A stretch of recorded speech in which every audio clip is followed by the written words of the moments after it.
Good morning to every one. இன்றைக்கி இந்த வீடியோவில் 12th standard physics important question பார்க்க போகிறோம். செகண்ட் சாப்டரில் Wheatstone bridge one of the important question அதை தான் நம்ம பார்க்க போகிறோம். So very important question. Examination point of வியூவில் அடிக்கடி கேட்கப்பட்ட ஒரு கொஸ்டின், ரொம்ப ஈஸியான கொஸ்டினும் கூட, எல்லாராலையும் ஒர்க் அவுட் பண்ண முடியும். ஸோ இந்த கொஸ்டினை இந்த வீடியோவில் பார்க்கலாம். So an important application of Kirchhoff's rule is the Wheatstone bridge. So Kirchhoff's லாவோட ஒரு அப்ளிகேஷன் தான் இந்த வீன்ஸ்டோன் பிரிட்ஜ். தட் மீன்ஸ் அங்கே கிரிச்சாஃப்ஸ் லாவில் நம்ம என்ன படித்தோமோ அதை இங்கே நம்ம என்ன செய்ய போகிறோம் அப்படின்னா அப்ளை பண்ண போகிறோம். It is used to compare the resistance and in determining the unknown resistance. So ஒரு அன்னோன் ரெசிஸ்டன்ஸோட வேல்யூ என்னங்கிறத கண்டுபிடிக்கிறதுக்கு இது யூஸ் ஆகும். தெரிஞ்ச ரெசிஸ்டன்ஸோட வேல்யூவை வச்சு தெரியாத ஒரு அன்னோன் ரெசிஸ்டன்ஸோட வேல்யூ என்ன அப்படிங்கிறத நம்ம என்ன செய்ய போகிறோம், கண்டுபிடிக்க போகிறோம். ஸோ இந்த electrical network the bridge consist of 4 resistance PQRS அப்படின்னு 4 ரெசிஸ்டன்ஸ் கனெக்ட் ஆகிருக்கு. இந்த ஃபிகரில் காமிச்ச மாதிரி கனெக்ட் ஆகிருக்குன்னு சொல்கிறாங்க. ஸோ இந்த ஃபிகர் தான் அது, நல்லா பார்த்துக்கோங்க. ஸோ அதுக்கப்புறம் த battery is connected between the point A and C. A and Cக்கு நடுவில் என்ன கனெக்ட் பண்ணியிருக்கிறாங்க, ஒரு பேட்ரி என்ன செஞ்சுருக்காங்க, கனெக்ட் பண்ணியிருக்காங்க. So the current flowing through the galvanometer is I of G and the resistance is G. galvanometerல ஃப்ளோ ஆகக்கூடிய கரண்ட்டோட வேல்யூ வந்து I of Gன்னு எடுத்திருக்கோம். அண்ட் அங்கே இருக்கிற ரெசிஸ்டன்ஸோட வேல்யூவை வந்து Gன்னு எடுத்துருக்கிறோம். ஸோ இப்போ கிரிச்சாஃப்ஸ் ரூலை நம்ம என்ன செய்ய போகிறோம், அப்ளை பண்ண போகிறோம். ஸோ இதுக்கப்புறம் டெரிவேஷன் பார்ட் வந்துடும். பட் டெரிவேஷன் பார்ட்லாம் ரொம்ப ஈஸி தான். ஃபர்ஸ்ட் நம்ம என்ன செய்ய போகிறோம் அப்படின்னா B அப்படிங்கிற ஜங்ஷனில் கிரிச்சாஃப்ஸோட ஃபர்ஸ்ட் ரூல் என்னென்னு அப்ளை பண்ண போகிறோம். ஸோ கிரிச்சாஃப்ஸோட ஃபர்ஸ்ட் ரூல் என்ன, உள்ளே வர்ற கரண்ட்டையும் வெளில போகிற கரண்ட்டையும் ஆட் பண்ணால் அது எதுக்கு ஈக்குவலாக இருக்கும், 0க்கு ஈக்குவலாக இருக்கும். ஸோ இங்கே என்ன கரண்ட் உள்ளே வருது, I1 உள்ளே வருது, IG வெளில போகுது, I3 வெளில போகுது. இந்த ஒரு ஜங்ஷனை மட்டும்தான் பார்க்கணும். இந்த B அப்படிங்கிற ஜங்ஷனுக்குள்ளே என்ன கரண்ட்லாம் உள்ளே வருது, என்ன கரண்ட்லாம் வெளில போகுது, அதை மட்டும்தான் பார்க்கணும். ஸோ பாருங்கள், I1 உள்ளே வருது, IG வெளில போகுது, I3யும் என்ன செய்யுது, வெளில போகுது. அப்போ ஈக்குவேஷன் எப்படி இருக்கும், I1க்கு மட்டும் ப்ளஸ், IG I3க்கு வந்து minus, which is equal to 0.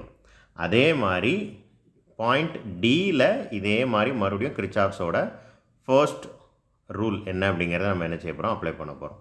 D அப்படிங்கிற ஜங்ஷனில் அப்போ I2 உள்ளே வருது, I of G உள்ளே வந்துடுது, அண்ட் I of 4 என்ன செய்யுது, வெளில வருது. அப்போ இந்த ரெண்டுக்கும் ஒரு சைன் இருக்கும், இதுக்கு வேறு ஒரு சைன், மைனஸ் சைன் இருக்கும்.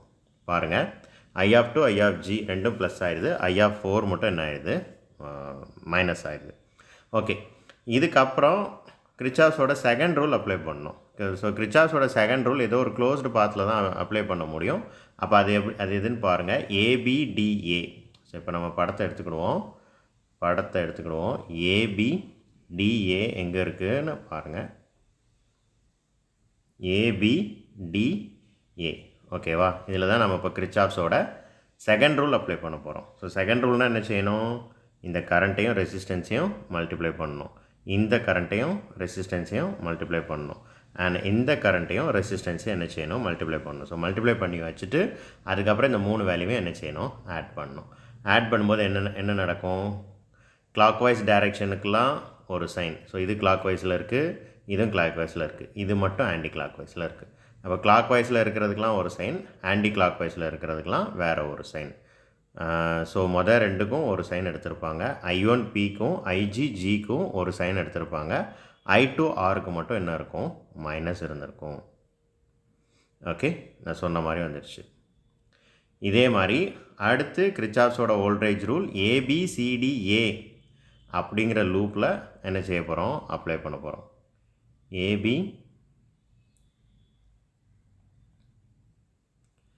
ABCDA இந்த பெரிய பாத். அப்போ பாருங்கள், இந்த ரெண்டையும் மல்டிப்ளை பண்ணணும், இந்த ரெண்டையும் மல்டிப்ளை பண்ணணும், இந்த ரெண்டையும் மல்டிப்ளை பண்ணணும், இந்த ரெண்டையும் என்ன செய்யணும், மல்டிப்ளை பண்ணணும்.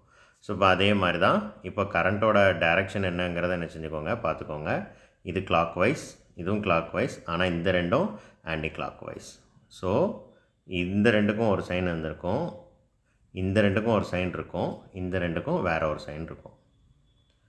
பாருங்கள், I1 of P, I3 of Q ரெண்டும் ப்ளஸில் இருக்குது, I4 of S and I2 of R இந்த ரெண்டுக்கும் என்ன இருக்குது, மைனஸ் இருக்குது. ஓகே, இதுக்கப்புறம் என்ன செய்யணும், ஸோ இந்த கேல்வனோமீட்டரில் ஃப்ளோ ஆகிற கரண்ட்டோட வேல்யூ வந்து 0வாக இருக்கும் எப்போ B and D are same பொட்டான்ஷியலாக இருக்கும்போது.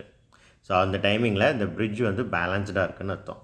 ஸோ அப்போ அங்கே பிக்கும் டிக்கும் இடையில் எந்த பொட்டன்ஷியல் டிஃப்ரென்ஸும் இருக்காது. அப்போ அங்கே பொட்டன்ஷியல் டிஃப்ரென்ஸ் இல்லை அப்படின்னாலே அங்கே கரண்ட் என்ன செய்யாது, ஃப்ளோ ஆகாது. அப்போது ஐஜியோட வேல்யூ வந்து 0வாக இருக்கும். ஐஜியோட வேல்யூ வந்து 0ன்னு இந்த 3 ஈக்குவேஷன்லையும் சப்ஸ்டிடியூட் பண்ணணும். ஸோ 2.45ல் ஐஜிக்கு பதிலாக 0ன்னு சப்ஸ்டிடியூட் பண்ணால் என்ன நடக்கும், அது போயிடும். ஓகே, ஐஜி போயிடும். இப்போ இந்த I3 அடுத்த சைடு வரும்போது ப்ளஸ் ஆயிரும். அப்போ I1 = I3. இங்கேயும் ஐஜிக்கு பதிலாக 0ன்னு சப்ஸ்டியூட் பண்ணிங்கன்னா I2 = இந்த I4 அடுத்த சைடு வரும்போது ப்ளஸ் ஆயிரும், அது ப்ளஸ் I4. அதே மாதிரி இங்கேயும் இந்த டேர்ம் 0 அப்படின்னு சப்ஸ்டிடியூட் பண்ணோன்னா ஜிக்கு பதிலாக 0ன்னு I ஆஃப் ஜிக்கு பதிலாக 0ன்னு சப்ஸ்டியூட் பண்ணால் அது கூட ஜியை மல்டிப்ளை பண்ணும்போது இந்த டேர்ம் 0 ஆயிரும். அப்போ I1P = I2R அப்படின்னு கிடைக்கும். ஸோ இந்த ஈக்குவேஷன் வரிசையாக கிடச்சிருக்கும். பாருங்கள், இப்போ நான் காட்டுறேன். I1 = I3 வந்துடுச்சா, அண்ட் I2 = I4 வந்துடுச்சா, I1P = I2R அப்படின்னு சொல்லி என்ன செஞ்சாச்சு, வந்தாச்சு. இப்போ நமக்கு கிடைச்ச இந்த 2.51 கடைசி ஈக்குவேஷனை 2.48ல் சப்ஸ்டியூட் பண்ணுவோம். ஸோ 2.51 என்ன சொல்லுது, I1Pக்கு பதிலாக I2Rன்னு சப்ஸ்டியூட் பண்ணலாம், அல்லது I2Rக்கு பதிலாக I1Pன்னு என்ன செய்யலாம், சப்ஸ்டியூட் பண்ணலாம். பார்ப்போம். நான் இப்போ என்ன செய்ய போகிறேன் அப்படின்னா I2Rக்கு பதிலாக I1Pன்னு சப்ஸ்டியூட் பண்ண போகிறேன். அந்த ஈக்குவேஷன் இங்கே இருக்குது. இதுதான் அவங்க சொன்ன ஈக்குவேஷன். இந்த ஈக்குவேஷன் நான் என்ன பண்ண போகிறேன் அப்படின்னா I2Rக்கு பதிலாக I1Pன்னு என்ன செய்ய போகிறேன், சப்ஸ்டிடியூட் பண்ண போகிறேன். அப்போது இந்த டேர்ம் மைனஸில் இருக்கும், இந்த டேர்ம் ப்ளஸில் இருக்குது. இந்த 2 டேர்மும் என்ன ஆயிரும் அப்படின்னா கேன்சல் ஆயிரும். ஸோ இந்த 2 டேர்ம் மட்டும்தான் இருக்குது. இதுலேயே மைனஸில் இருக்கிற டேர்ம் அடுத்த சைடு கொண்டு போங்க. அப்போம்னா என்ன கிடைக்கும், I3Q = I4Sன்னு கிடைக்கும். I3Q = I4S. ஸோ இதுக்கப்புறம் ரொம்ப ஈஸி டெரிவேஷன் பார்ட் இங்கே சொல்லியிருக்கிறாங்க. 2.52வை 2.51னால் என்ன செய்யணும், டிவைட் பண்ணணும். ஸோ 2.52 என்ன, இந்த இருக்குது I3Q = I4S. இதை எதால் டிவைட் பண்ணணும், 2.51. 2.51 என்ன, I1P = I2R. இப்போ பாருங்கள், I2க்கு பதிலாக I4 சப்ஸ்டியூட் பண்ணலாம், அல்லது I4க்கு பதிலாக I2ன்னு சப்ஸ்டியூட் பண்ணலாம். அப்போ நான் இங்கே என்ன செய்ய போகிறேன் அப்படின்னா இந்த I4 இருக்குது, இந்த I4க்கு பதிலாக I2ன்னு சப்ஸ்டியூட் பண்ண போகிறேன். சப்ஸ்டியூட் பண்ண என்னாகும், இந்த I2வும் இந்த I2வும் என்ன ஆயிரும் அப்படின்னா கேன்சல் ஆயிரும். அதே மாதிரி இதுக்கு முந்தின ஈக்குவேஷன் ஒரு ஈக்குவேஷன் பார்த்துருப்போம். I1ம் I3க்கும் ஒன்று ஈக்குவல் தான். அப்போ I3 இருக்க இடத்துல என்ன சப்ஸ்டியூட் பண்ணலாம், I1ன்னு சப்ஸ்டியூட் பண்ணலாம். அப்போ இந்த I1ம் இந்த I1ம் என்ன ஆயிரும் அப்படின்னா கேன்சல் ஆயிரும். அப்போ இப்போ என்ன கிடைக்கும், Q/P = S/R. Q/P = S/R. இது அப்படியே ரெசிப்ரோக்கல் எடுங்க, P/Q = R/Sன்னு அப்படியே கிடச்சிரும். அவ்வளோதான், முடிஞ்சிடுச்சு. This is a condition for brain bridge. Only under this condition galvanometer shows null deflection. இந்த கண்டிஷனில் தான் கேல்வனோமீட்டர் நல் டிஃப்ளெக்ஷன் என்ன செய்யும், காட்டும். Suppose we know the values of 2 adjacent resistance, the other 2 resistance can be compared. Okay, if 3 of the resistance are known, the value of the unknown resistance can be determined. So இதில் 3 ரெசிஸ்டன்ஸோட value என்னங்கிறது தெரிஞ்சிச்சுன்னா இந்த ஈக்குவேஷனில் substitute பண்ணுங்கள். 4வது ரெசிஸ்டன்ஸோட value என்னங்கிறது ஆட்டோமேட்டிக்காக வந்துடும் சிம்பிளிஃபை பண்ணோன்னா. That's all. தேங்க்யூ.